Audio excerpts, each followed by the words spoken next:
Israel ഇറാനിലുടനീളം വ്യോമാക്രമണങ്ങൾ നടത്തുകയും ലെബനനിൽ പരിമിതമായി കരയുദ്ധം ആരംഭിച്ചതായും റിപ്പോർട്ടുകളുണ്ട്. ലെബനന്റെ തെക്കൻ അതിർത്തികളിൽ ഇസ്രയേൽ സൈന്യം പ്രവേശിച്ചതായാണ് വിവരം. ഇറാനിലെ പ്രധാന നഗരങ്ങളിലും സൈനിക കേന്ദ്രങ്ങളിലും ഇസ്രയേൽ ശക്തമായ ആക്രമണങ്ങൾ തുടരുകയാണ്. ഇറാന്റെ മുതിർന്ന രാഷ്ട്രീയ നേതാവും മുൻ പാർലമെന്റ് സ്പീക്കറുമായ അലി ലാറിജാനി പുതിയ ആക്രമണ തരംഗത്തിൽ ലക്ഷ്യം വെക്കപ്പെട്ടതായി സൂചനകളുണ്ട്. അദ്ദേഹം കൊല്ലപ്പെട്ടോ അതോ പരിക്കേറ്റോ എന്ന കാര്യത്തിൽ ഔദ്യോഗിക സ്ഥിരീകരണം ഇതുവരെ ലഭ്യമായിട്ടില്ല. അറാഖിൽ ഒരു ജനവാസ മേഖലയിൽ ഇസ്രായേൽ നടത്തിയ മിസൈൽ ആക്രമണത്തിൽ ഒരു നവജാത ശിശുവും ഒരു പിഞ്ചു കുഞ്ഞും ഉൾപ്പെടെ 5 സിവിലിയന്മാർ കൊല്ലപ്പെട്ടതായി റിപ്പോർട്ടുണ്ട്. ജനറൽ ഇസ്മായിൽ ദെഹ്ഗാന്റെ കുടുംബാംഗങ്ങളെയാണ് കൊല്ലപ്പെട്ടത് എന്നാണ് വിവരം. ഇറാന്റെ തലസ്ഥാനമായ ടെഹ്റാനിലെ വൈദ്യുതി ഭരണ വിഭാഗം പ്രവർത്തിക്കുന്ന കെട്ടിടത്തിന് നേരെ വ്യോമാക്രമണമുണ്ടായി. ഇത് നഗരത്തിന്റെ പല ഭാഗങ്ങളിലും വൈദ്യുതി തടസ്സത്തിന് കാരണമായിട്ടുണ്ട്. തെക്കൻ ഇറാനിലെ മിനാബിൽ ഒരു സ്കൂളിന് നേരെ നടന്ന ടോമോഹോക്ക് മിസൈൽ ആക്രമണത്തിൽ ഏകദേശം 170 പേർ കൊല്ലപ്പെട്ടതായി ആംനസ്റ്റി ഇന്റർനാഷണൽ റിപ്പോർട്ട് ചെയ്തു.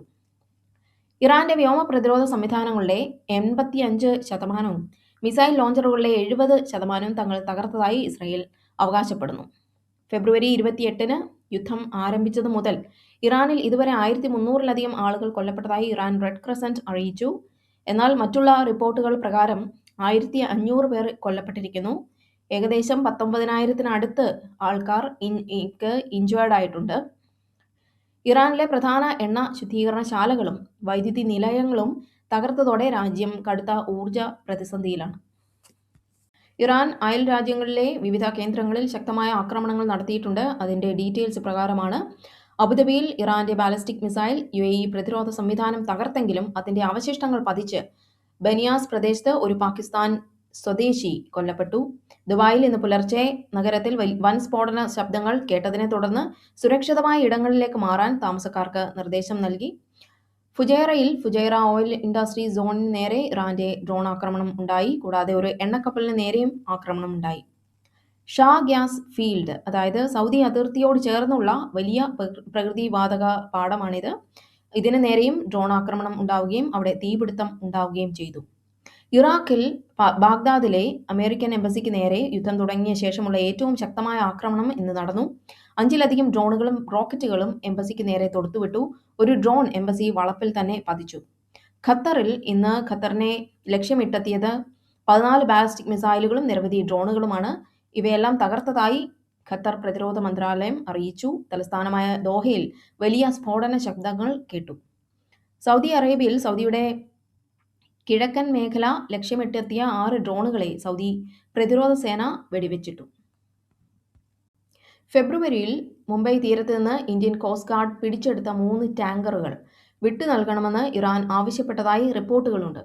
യുദ്ധം കാരണം ഇറാനിലുണ്ടായ മരുന്നുകളുടെയും മെഡിക്കൽ ഉപകരണങ്ങളുടെയും കടുത്ത ക്ഷാമം പരിഹരിക്കാൻ ഇന്ത്യയിൽ നിന്ന് അടിയന്തര സഹായം ഇറാൻ തേടിയിട്ടുണ്ടെന്നാണ് പറയപ്പെടുന്നത്.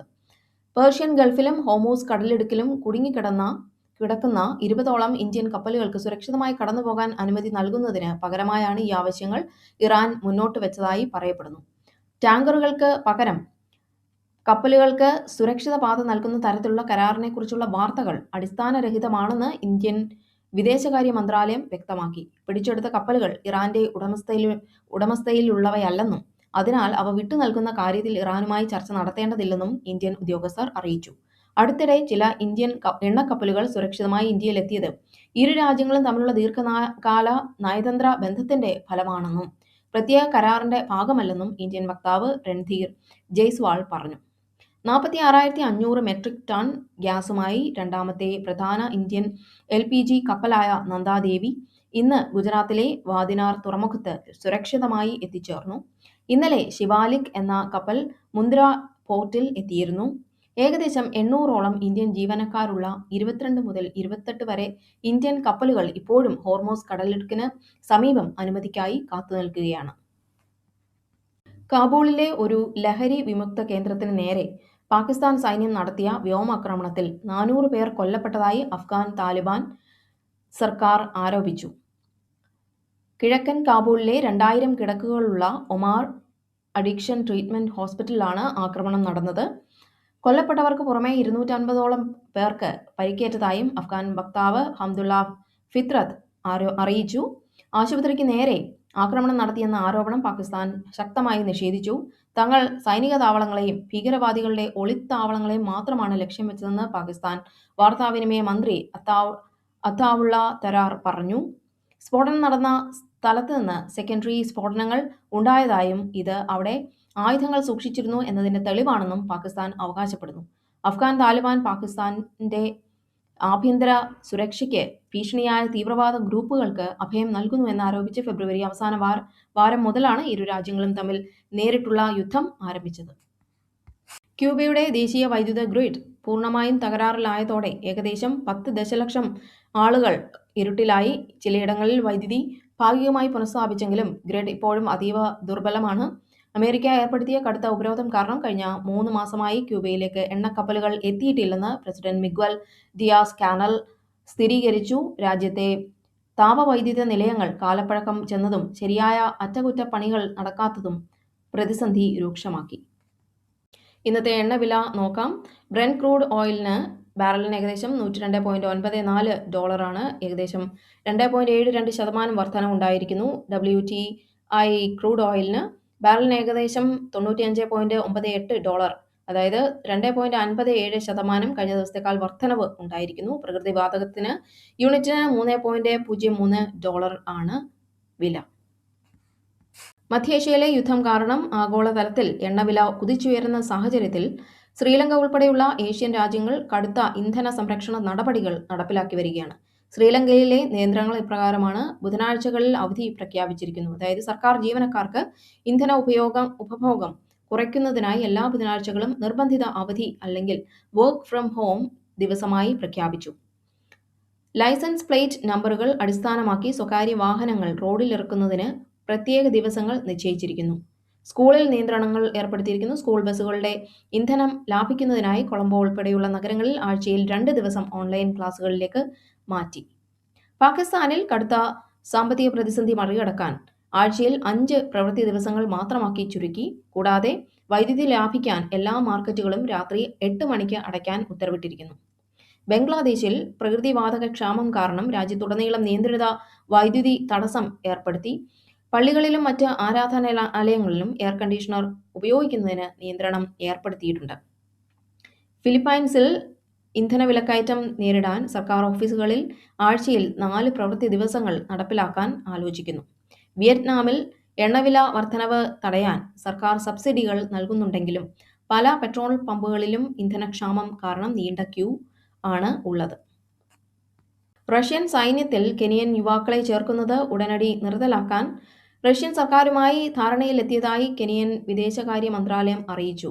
ഉയർന്ന ശമ്പളവും റഷ്യൻ പൗരത്വവും വാഗ്ദാനം ചെയ്ത് നിരവധി കെനിയൻ യുവാക്കളെ റഷ്യൻ സൈന്യം യുക്രൈൻ അതിർത്തിയിലേക്ക് അയക്കുന്നതായി നേരത്തെ റിപ്പോർട്ടുകൾ ഉണ്ടായിരുന്നു.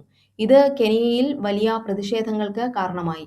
തങ്ങളുടെ പൗരന്മാർ വിദേശ യുദ്ധങ്ങളിൽ കൂലിപ്പടയാളികളായി പങ്കെടുക്കുന്നത് തടയാൻ കെനിയ കർശന നടപടികൾ സ്വീകരിച്ചു വരികയാണ്.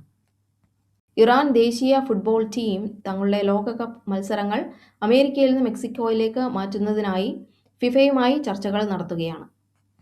AI സാങ്കേതികവിദ്യ ആയുധ നിർമ്മാണത്തിനോ മറ്റേതെങ്കിലും വിധത്തിൽ ദുരുപയോഗം ചെയ്യുന്നതോ തടയാൻ വേണ്ടി ആന്ത്രോപിക് എന്ന പ്രമുഖ AI കമ്പനി സൈനിക ആയുധ വിദഗ്ധരുടെ സഹായം തേടുന്നുണ്ട്.